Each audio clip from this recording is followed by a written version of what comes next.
Hello बच्चों। Question में बोला गया a very small magnet is placed in the magnetic meridian with its south pole pointing north. The null point is obtained 20 centimeter away from center of magnet.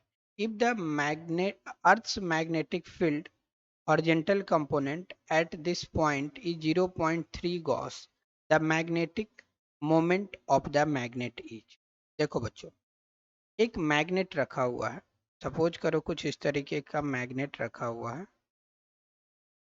इसका ये south pole और north pole जैसा कि question में बोला गया है। ठीक है। बोला गया the null point is obtained at 20 centimetre from the centre of the magnet. ये जो सेंटर है मैग्नेट का, इससे 20 सेंटीमीटर पर नल पॉइंट मिल रहा है। ठीक है। अब ये देखो, आपको पता है कि अगर ये साउथ पोल है, ये नॉर्थ पोल है, तो ये इसका एक्सिस है, मैग्नेट का एक्सिस है। और इसके कारण मैग्नेटिक फील्ड यहाँ से 20 सेंटीमीटर के डिस्टेंस पर इसके सेंटर से इस पॉइंट पर मैग्नेटिक फील्ड जो होगा वो नॉर्थ से साउथ की तरफ नीचे की तरफ होगा, और अर्थ का जो मैग्नेटिक फील्ड है वो ऊपर की तरफ होगा। और अर्थ के कारण जो मैग्नेटिक फील्ड है जिसका हॉरिजेंटल कंपोनेंट है वो दिया हुआ है बी एच। यही हॉरिजेंटल कंपोनेंट ही यहाँ यूज होगा।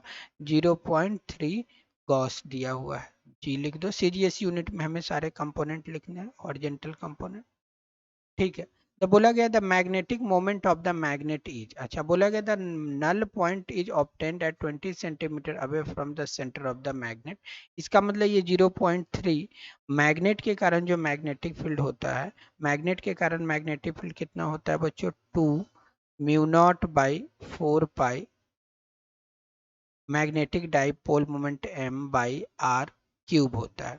2 mu naught by 4 pi M R cube. और इसका वैल्यू, ये दोनों, ये वैल्यू और ये वैल्यू इक्वल है, तभी ये नल पॉइंट है, क्योंकि ये बोला गया है नल पॉइंट है। नल पॉइंट का मतलब इस पॉइंट पर नेट मैग्नेटिक फील्ड 0 है। तो आप लिखो यहाँ पर 2 इंटू म्यू नॉट का value 4 pi into 10⁻⁻7 divided by 4 pi into M. M आपसे पूछा गया है magnetic moment M, divided by R cube. अब आर का क्यूब लिखना है यहाँ पर। तो आर कितना है? 0 पॉइंट, या इसको आप एसआई यूनिट में ही है तो 20 ही रहने दो, 20 का क्यूब। ठीक है। सीजीएस यूनिट में ही रहने देते हैं हम लोग। तो 2 into mu naught by 4 pi into 10⁻⁻7 into 4 पाई हो गया। ठीक है। एम बाई 20 इंटू 10⁻3, ये हो गया, इक्वल होगा ये मैग्नेटिक फील्ड 0.3 गॉस के। ठीक है। तो यहाँ से आप m कैलकुलेट करो।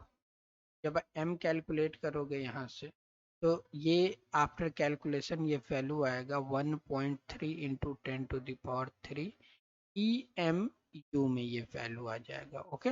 तो option B will be the correct answer to this question. Okay student, hope आपको समझ आ गया होगा। Thank you.